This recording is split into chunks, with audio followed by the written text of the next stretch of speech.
Hello everyone, welcome to the 14th session of UPSC PYQ analysis. This is Venkat, అలా ఉన్నారు అందరూ. So ఇప్పటి వరకు మనం 13 సెషన్స్ని అయితే సక్సెస్ఫుల్గా కంప్లీట్ చేసుకున్నాం. సో ఇది 14th సెషన్. సో ఇప్పటి వరకు ఎవరైనా సరే ప్రీవియస్ సెషన్స్ కానీ ఒకవేళ కంప్లీట్ చేయకపోతే సో వాటిని కూడా కంప్లీట్ చేయండి, ఓకేనా. సో రెగ్యులర్గా మన సెషన్స్ని అటెండ్ అవ్వండి. అప్కమింగ్ గ్రూప్ 2 ఎగ్జామ్స్కి ఇది చాలా అంటే చాలా ఇంపార్టెంట్. సో పాలిటీ అనేది స్కోరింగ్ సబ్జెక్ట్ కాబట్టి ఈ సెషన్స్ని కానీ మీరు డైలీ రెగ్యులర్గా అటెండ్ అయితే సో మీకు కూడా టాపిక్స్ మీరు ఆల్రెడీ కవర్ చేసినా సరే ఇవి మీకు రివిజన్ లాగా ఉంటాయి అనమాట, ఓకేనా. Right, so without any delay let start our session. Now let us look at the first question of the day. So match list 1 with list 2 and select the correct answer by using the codes given below the list. So 2 లిస్టులు ఇచ్చాడు. So list 1 and list 2. List 1లో మనకి కొన్ని positions ఇవ్వడం జరిగింది, like honourable president and judges of supreme court, members of parliament and ministers of the union, nothing but union ministers. Right side వచ్చేసరికి oaths are affirmations ఇచ్చారనమాట. So secrecy of information, faithful discharge of duties. So like this ఒక 4 oath are affirmations అయితే ఇవ్వడం జరిగింది. So ఇక్కడ point ఏంటంటే ఒక కొన్ని పొజిషన్స్ ఇచ్చారు అండ్ వాటికి రిలేటెడ్ ఓత్ ఎఫర్మేషన్స్ ఇవ్వడం జరిగింది. సో ఏ పొజిషన్కి ఏ ఓత్ ఉంటుందో దాన్ని మనం మ్యాచ్ చేసి చెప్పాలన్నమాట. So first of all oath or affirmation ఇవి మనకి ఏ స్కెడ్యూల్లో ఉంటాయి? They are present in 3rd schedule, ఓకేనా. స్కెడ్యూల్ 3లో ఇవి ఉంటాయి అన్నమాట. Schedule 3 of Indian constitution consist of oath and affirmation, okay. So ఇప్పుడు ఫస్ట్ వన్ మనం చూడాల్సింది honourable president of India.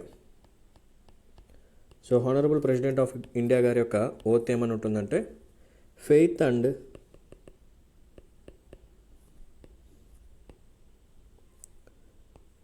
allegiance to the Constitution of India. Right, so honourable president గారి యొక్క ఓత్ ఆర్ ఎఫర్మేషన్ ఎలా ఉంటుందంటే faith and allegiance to the constitution of India, okay.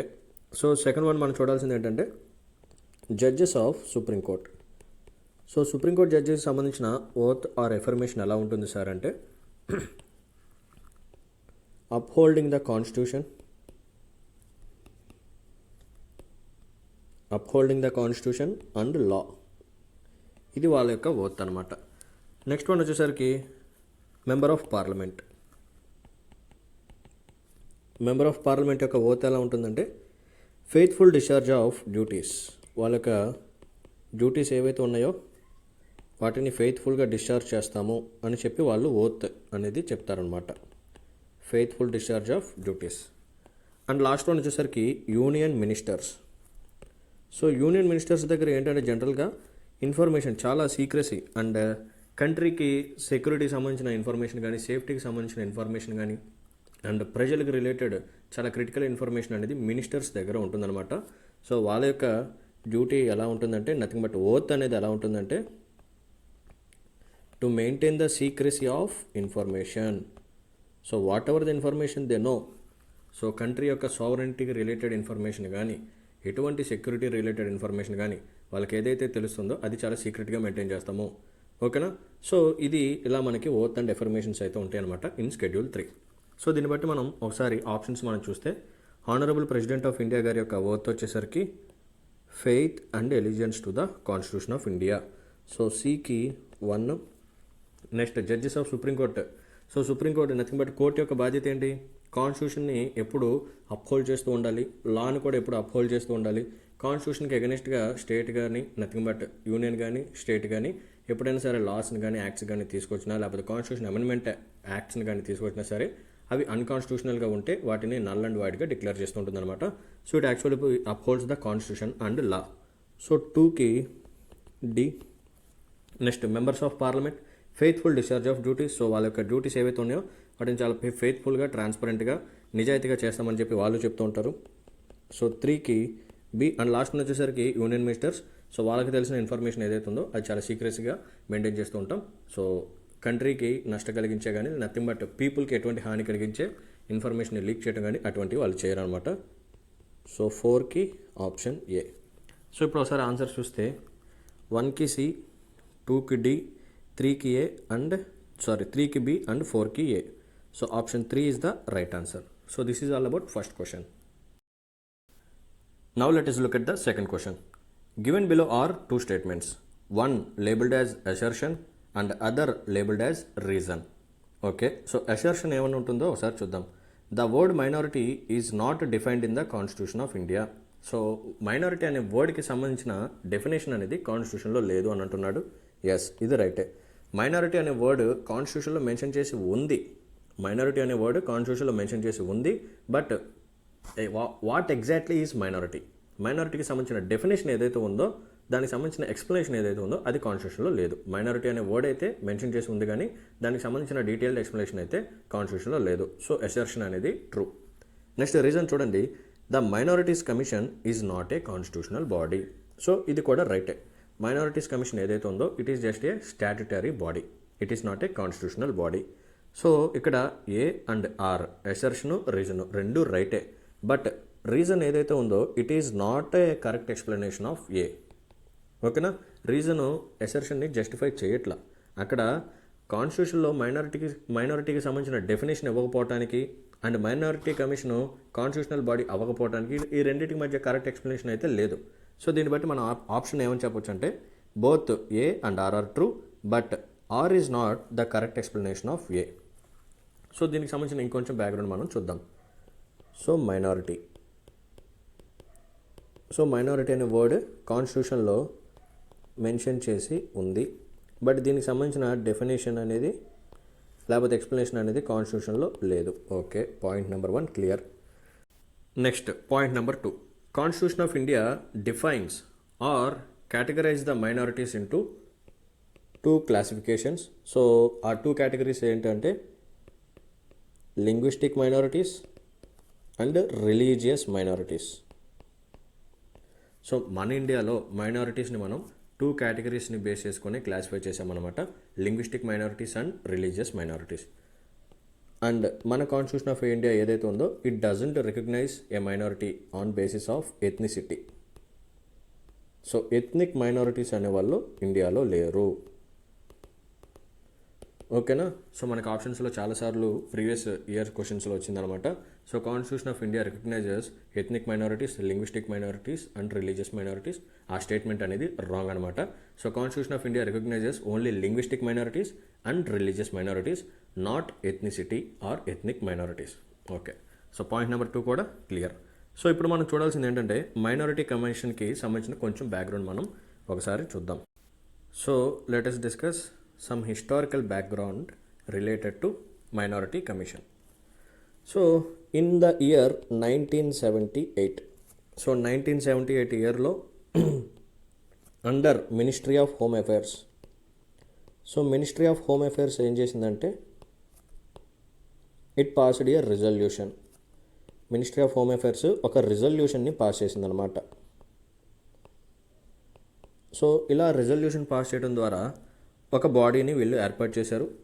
So ఆ body name ఏంటి sir అంటే minorities commission. So minorities commission అని చెప్పి ministry of home affairs వాళ్ళు ఒక రిజల్యూషన్ ద్వారా మైనారిటీ కమిషన్ అని చెప్పి ఒకటి ఏర్పాటు చేశారనమాట ఇన్ ద ఇయర్ 1978. తర్వాత ఏం జరిగిందంటే ఇన్ ద ఇయర్ 1984లో ఈ మైనారిటీస్ కమిషన్ ఏదైతే ఉందో దీన్ని మినిస్ట్రీ ఆఫ్ హోమ్ అఫైర్స్ నుంచి డిటాచ్ చేసేసారనమాట. ఇన్ ద ఇయర్ 1984 మైనారిటీ కమిషన్ని మినిస్ట్రీ ఆఫ్ హోమ్ అఫైర్స్ నుంచి కిందకి తీసేశారు. సో ఇప్పుడు ఈ మైనారిటీ కమిషన్ ఏదైతే ఉందో ఇది మినిస్ట్రీ ఆఫ్ హోమ్ అఫైర్స్ కిందకి రాదనమాట. సో దేని కిందకి తీసుకొచ్చారు సార్ అంటే దే బ్రాట్ ఇట్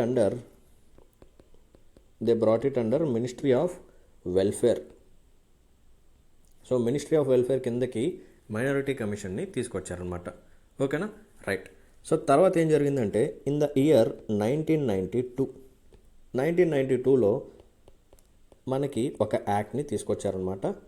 ఆ యాక్ట్ పేరు ఏంటంటే national commission for minorities act.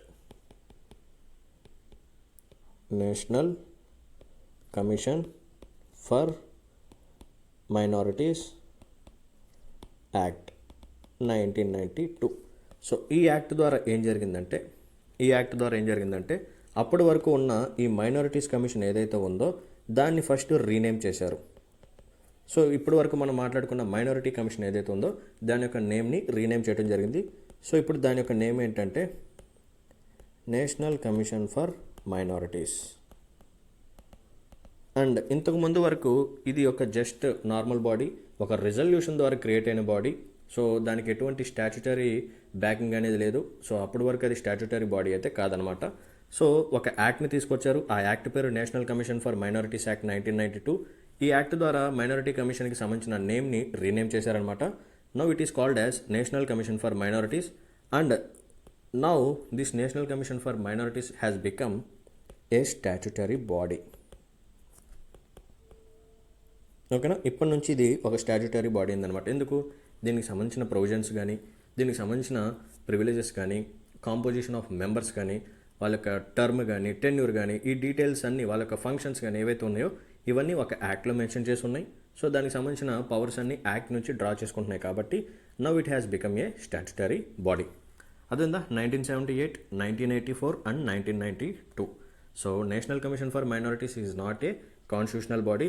So ఈ నేషనల్ కమిషన్ ఫర్ మైనారిటీస్ ఏదైతే ఉందో దీనికి కాన్స్టిట్యూషనల్ స్టేటస్ ప్రొవైడ్ చేయటానికి 103rd constitution amendment bill, not constitution amendment act, it is 103rd constitution amendment bill.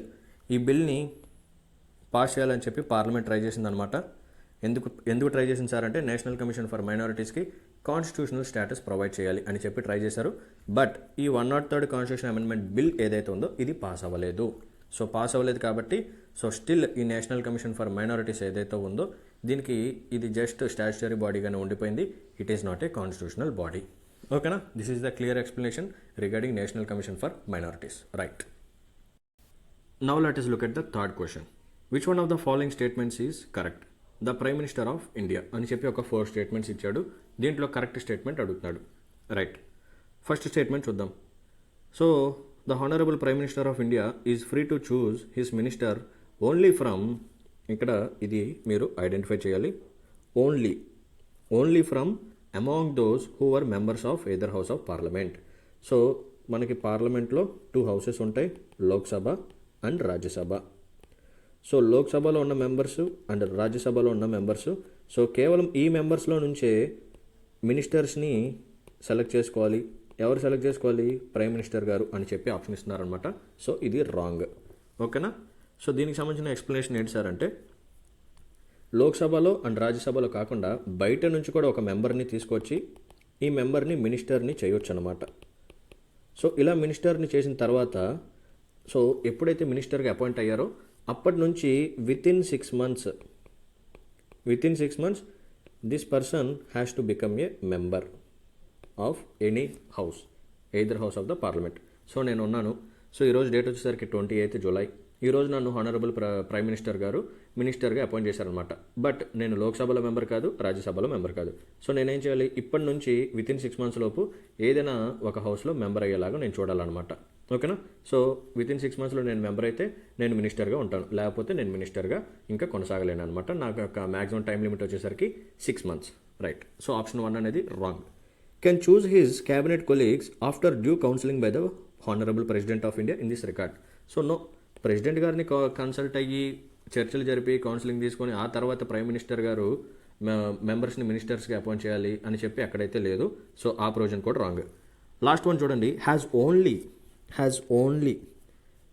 Only limited powers in the choice of his cabinet colleagues because of the discretionary powers vested with the president of India. No, so మనకి ఏంటంటే యాక్చువల్గా real head వచ్చేసరికి ఎవరుంటారంటే ఆ powers అన్ని ఎక్కువ వచ్చేసరికి honourable prime minister దగ్గరే ఉంటాయన్నమాట.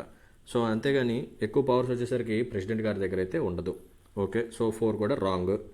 సో ఆప్షన్ సి చూడండి, he has full discretion in the choice of person who are to serve as the ministers in his cabinet.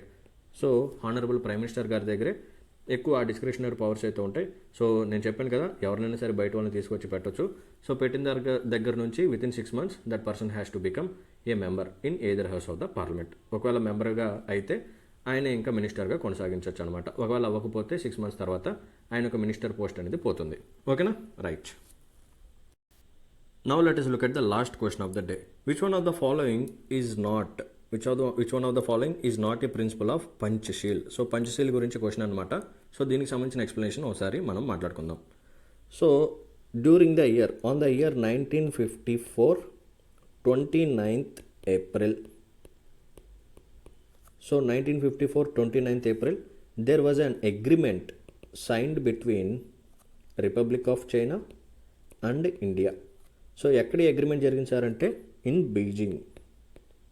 So చైనాకి సంబంధించిన బీజింగ్ అనే సిటీ ఏదైతే ఉందో అక్కడ అగ్రిమెంట్ అనేది జరిగిందనమాట ఇన్ ద ఇయర్ 1954. సో ఈ అగ్రిమెంట్లో ఒక 5 ప్రిన్సిపల్స్ అయితే మనం పెట్టడం జరిగింది.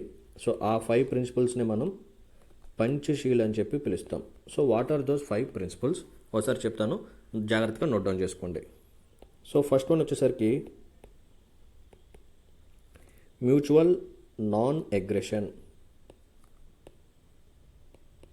Mutual non aggression against anyone. So aggression అనేది మనం ఫాలో అవ్వకూడదు, ఓకేనా. నాన్ అగ్రెషన్ అనేది ఫాలో అవ్వాలి, ఓకేనా. Both parties have to follow non aggression. Next one, mutual non interference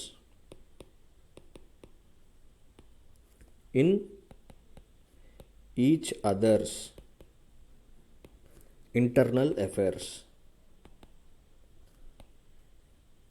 so ఒక కంట్రీకి సంబంధించిన ఇంటర్నల్ అఫైర్స్లో వేరే కంట్రీ వాళ్ళు ఇన్వాల్వ్ అవ్వకూడదు.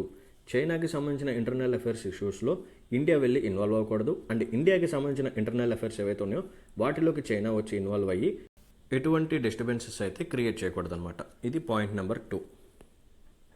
నెక్స్ట్ వన్ వచ్చేసరికి equality and mutual benefit.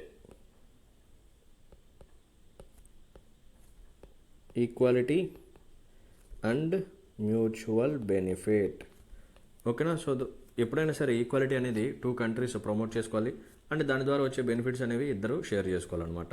So equality and mutual benefit.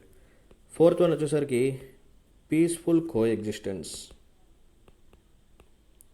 So 2 countries పక్కపక్కనే బార్డరింగ్గా ఉన్నాయి కాబట్టి so we also share some amount of boundary with China. So ఇద్దరు కలిసే ఉంటాం కాబట్టి కో ఎగ్జిస్టెన్స్ అనేది ఉంది కాబట్టి సో ఈ కో ఎగ్జిస్టెన్స్ ఏదైతే ఉందో ఇది పీస్ఫుల్గా ఉండాలి, ఓకేనా. ఎటువంటి అగ్రెషన్ కానీ వార్స్ కానీ ఇటువంటి ఉండకూడదు అని చెప్పి ఇది 4th పాయింట్ అనమాట. అండ్ లాస్ట్ వన్ వచ్చేసరికి mutual respect for each others territorial integrity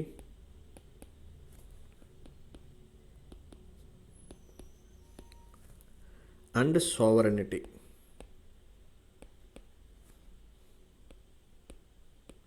ఓకేనా. సో మ్యూచువల్ రెస్పెక్ట్ అంటే ఇప్పుడు చైనాకి సంబంధించిన టెరిటరీ ఏదైతే ఉందో సో దాని మీద వాళ్ళకి సావరెన్ రైట్స్ అయితే ఉంటాయన్నమాట. సో దాన్ని మనం రెస్పెక్ట్ చేయాలి. అండ్ ఇండియాకి సంబంధించిన టెరిటరీ ఏదైతే ఉందో సో దీనికి సంబంధించిన ఇష్యూస్ మీద ఎటువంటి డెసిషన్స్ అయినా తీసుకోవచ్చు, అది మన యొక్క సావరెనిటీ. సో మన యొక్క సావరెనిటీలో చైనా ఇన్వాల్వ్ అవ్వకూడదు, చైనాకి సంబంధించిన సావరెనిటీలో మనం ఇన్వాల్వ్ అవ్వకూడదు అనమాట. సో దీన్నే మనం mutual respect for each others territorial integrity and sovereignty. So ఈ 5 పాయింట్స్ని కలిపి మనం పంచశీల్ అని చెప్పి పిలుస్తాం. సో ఈ పంచశీల్ ఎక్కడ మనం పెట్టామంటే in agreement 1954 which was signed between China and India in Beijing, ఓకేనా. Right. So this is all about question number 4. I hope you like this session. So మీకు కానీ నా యొక్క ఎక్స్ప్లెనేషన్ కానీ నా యొక్క ఎఫర్ట్స్ కానీ నచ్చినట్టయితే please like this video and share to your friends. And for more videos subscribe to our channel Sairam Sampatirao Education. ఓకేనా. So let's call it a day then. See you in the next class. Until then take care. Bye bye. జై హింద్.